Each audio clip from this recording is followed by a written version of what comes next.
Angela and her friends run a book club at their university.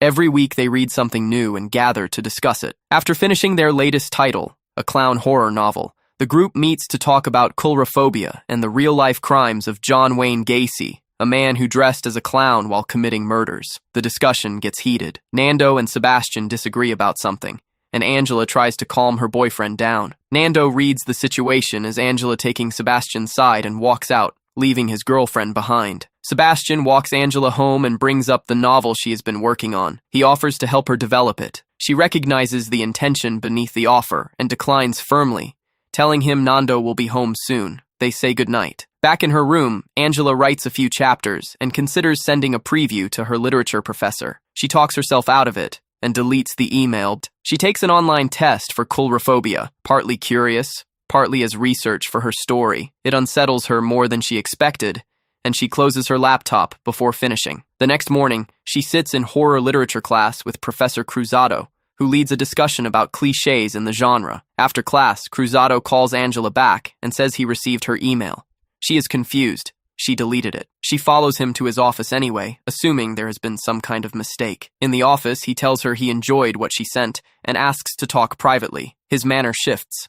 He moves closer. She backs toward the door and finds it locked. Cruzado steps toward her and forces her against the wall. Angela drives her knee hard into his groin, doubling him over. He recovers, unlocks the door, and hisses at her that if she says a word to anyone, her career as a writer is over before it starts. She says nothing out loud. Her friends read her face. They decide to take revenge. The plan: lure Cruzado into a staged prank using clown costumes. Angela sends him a carefully worded email requesting another meeting. Her friends buy masks and costumes and rehearse their positions. Virginia, another student, spots them making preparations outside the library and nearly derails everything. Ray decides the only solution is to bring her in, rather than risk her talking. Virginia joins reluctantly. With the group complete, Ray breaks into Cruzado's office wearing the clown costume and wielding a hammer, smashing items while the professor watches in growing terror. Cruzado bolts from the office and runs through the corridors. More clowns step out from side passages, cutting off his roots and hurting him forward. He runs directly toward Angela, who is waiting in a mask at the top of a balcony. He never reaches her. Another clown steps out in front of him and swings the hammer into his face. Cruzado staggers backward, and his heel catches the balcony rail. He goes over the edge and falls. The statue of Don Quixote on the floor below catches him. He is dead before anyone understands what happened. The group stands at the edge looking down. Nobody admits to the hammer strike. Angela says she slipped. Nobody believes anyone. What they agree on is that they are all implicated in the death of a professor and that the body cannot be explained away honestly. Ray suggests leaving it there and letting the university assume it was a suicide. Cruzado had recently gone through a difficult divorce. Angela argues for going to the police. She is alone in this position. Not even Nando supports her. Outvoted, she goes along with it. They burn their masks, sign a collective silence, and try to resume their lives. The next day, the campus buzzes about Cruzado. Angela withdraws from her friends and her boyfriend. She attends a replacement class, and Sebastian sits beside her, trying to be supportive. She asks to be left alone. He goes back to his seat. Then his phone receives a notification. A new administrator has joined the book club online. The admin goes by a clown username and sends the group a PDF titled Chapter 1. It contains a detailed account of everything that happened the night Cruzado died, written in the style of a horror novel. It knows things only people who were there could know. Everyone in the group receives it simultaneously. They gather at their usual meeting point. Shaken, Angela reads it aloud. The story makes clear that the writer intends to kill each of them one by one chapter per victim. Ray immediately suspects Virginia. She came in late to the plan and had reasons to want leverage over the group. When he raises this, Virginia reacts furiously and storms out. Angela notices something when Ray grabs her arm. Virginia was carrying sheets of paper covered in disturbing drawings. The meeting ends without resolution. The next morning, Angela is in the changing room when she notices a red light behind her. She turns. A clown stands at the far end of the room. She screams. When other people rush in, the figure is gone. She tells herself it is stress. Outside, Sebastian intercepts her and tells her Chapter 2 has been published, titled The Elimination of the Child. She reads it. Virginia has apparently fled to her mother's house, waited at a bus stop, and watched the lights around her go out one by one. The clown appeared from the dark. She ran to an abandoned building with the clown closing the distance behind her at full sprint. He caught her from behind, drove her down onto her stomach, and the fall sent a nail through her abdomen. While she lay there, the clown climbed over her, raised the hammer, and drove the pointed end through her mouth and into her skull. She was gone in seconds. Angela and Sebastian go to the abandoned building. No blood, no body, no sign anything happened. They look up. Written in blood on the high ceiling above them, the word, "Continue." Eva intercepts them outside and says she has a method for identifying the clown. In the library, she explains, whoever is behind this must have read the original clown horror novel from the last book club meeting. She pulls the borrowing records. The only people who have checked out clown horror books recently are the club members themselves. The clown is one of them. While Eva speaks, Angela receives an audio message from Nando and steps away from the group to listen. The next message is text from the clown's account. Horror books don't stay here. She looks up from her screen. She asks if he is watching her. He confirms it. She walks slowly down the corridor, listening. Footsteps behind her. She turns. A figure in full clown costume stands at the far end of the corridor and holds perfectly still. Angela breaks and runs, cuts through a shelf section, and presses herself into a dark gap behind a bookcase. The clown locates her anyway. She hears the footsteps circling toward her position, closer with each pass. She pushes out from behind the case and runs. She nearly collides with Nando around a corner and grabs him in relief. Then she sees a clown mask in his jacket pocket. The group closes in on him. Nando protests he found it in the library. Nobody believes him. Ray ejects him from the group. Angela takes Sebastian to her apartment. They analyze the clown's online presence and discover he follows a single account across multiple platforms. Someone named Alicia, who claims to be a writer but has not published anything in 6 years. Angela goes quiet. Sebastian asks if she knows the name. Alicia was a girl she met online years ago. They had been close.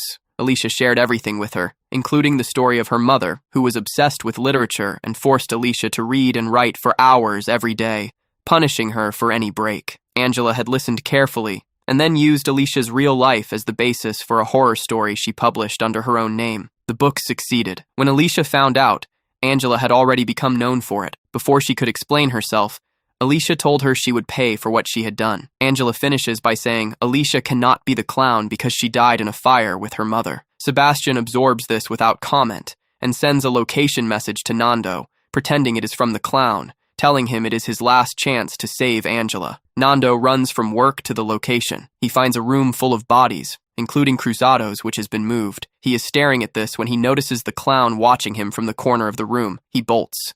He overturns a metal stretcher between himself and the clown, buying a second, then hooks around the object and shoves it forward. The stretcher crashes into the clown and pins him against the wall.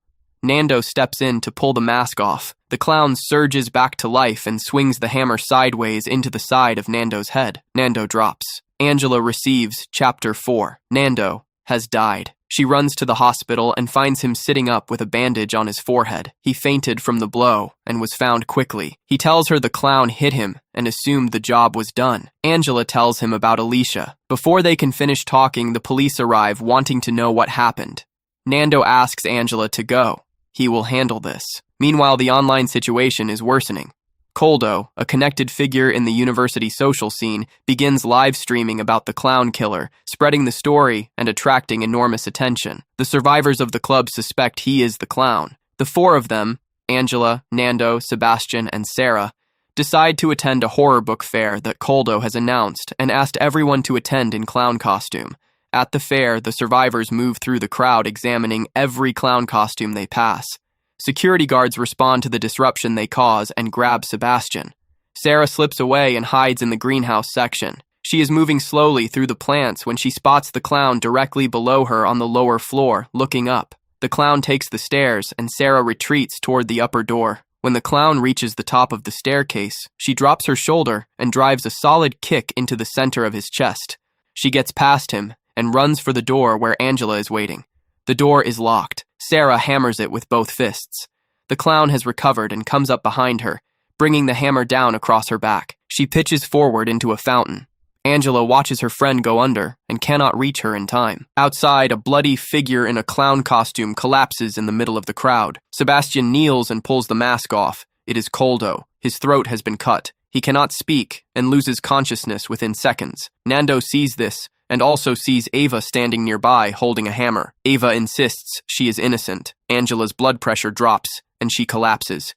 She wakes in an ambulance with Nando beside her. He says they need to report Ava. Angela says if they do that, Ava will kill Sebastian first. She takes the hammer that Eva dropped and goes to the old book club room. She finds Eva there, bleeding badly from an unseen wound. Ava loses consciousness and dies in front of Angela before she can say anything useful. Angela moves further through the building and finds Sebastian, tied to a chair but alive. She approaches and begins working on the rope. Nando arrives. Sebastian looks at Nando and tells Angela that Nando is the clown. He is certain of it. Angela hesitates, glances at Nando. In that moment, Sebastian works the last of the rope free, stands up behind Angela, and takes the hammer from her hand. He drives it into Nando's stomach and steps back, watching him fold to the floor. Sebastian turns to Angela and tells her everything. He sent the original email to Cruzado. He was the clown who swung the hammer into the professor's face during the prank, deliberately. Knowing it would send him off the balcony, he engineered the whole sequence. He also tells her how he met Alicia. They both used the same writing platform. He found her there 6 years ago, and they built a relationship. When Alicia told him what Angela had done to her, stealing her life story and publishing it as fiction, Sebastian was the one who helped her design the plan for revenge. Angela refused the role of passive victim and pulled a pen from her pocket. She drove it upward through Sebastian's jaw and out through the roof of his mouth. He dropped. She checks on Nando, who is still breathing, and runs through the corridors. She reaches the spot above the Don Quixote statue, the exact place where Cruzado died, and finds a clown waiting there. The clown removes the mask. Virginia. Angela stares. Virginia should be dead. The girl tells Angela that Virginia was a character, a fiction. Her real name is Alicia. She was never burned. She survived the fire, hid herself, and spent the following years writing the story that would punish Angela. Alicia begins laying out the narrative, a version in which Angela is the true villain, responsible for every death. She is still speaking when Nando appears at the top of the stairs behind her. He brings the hammer down across the back of Sebastian's skull. Sebastian, who had crawled up after them, still partially functional. Sebastian tips forward and his open mouth connects with Don Quixote's spear on the way down, the same way Cruzado did. Alicia screams and swings at Nando. She turns for Angela. Angela runs. She knows the building. She cuts through to the engine room where she has already noticed the specifics of the space, a fuel line leaking steadily, frayed wiring close by. She opens the valve on the hose and soaks the floor, then moves to a safe position near the wall and waits. Alicia moves through the door, scanning the room, calling out. She steps into the center of the wet floor. Angela drops a steel plate from the upper shelf. It catches the exposed wiring on the way down. The spark ignites the fuel vapor. Alicia burns. She burns the way the teenager in Angela's stolen story burned her own mother 6 years ago. Angela watches it happen. Both Angela and Nando survive. A year later, they are together, and life has resumed something like normalcy. Angela is writing about all of it, working through everything that happened. She walks toward the cafeteria during a break from her work. A clown steps out of the crowd ahead of her. She stops, tells herself it is a hallucination, breathes. The clown removes the mask. Alicia's face, alive.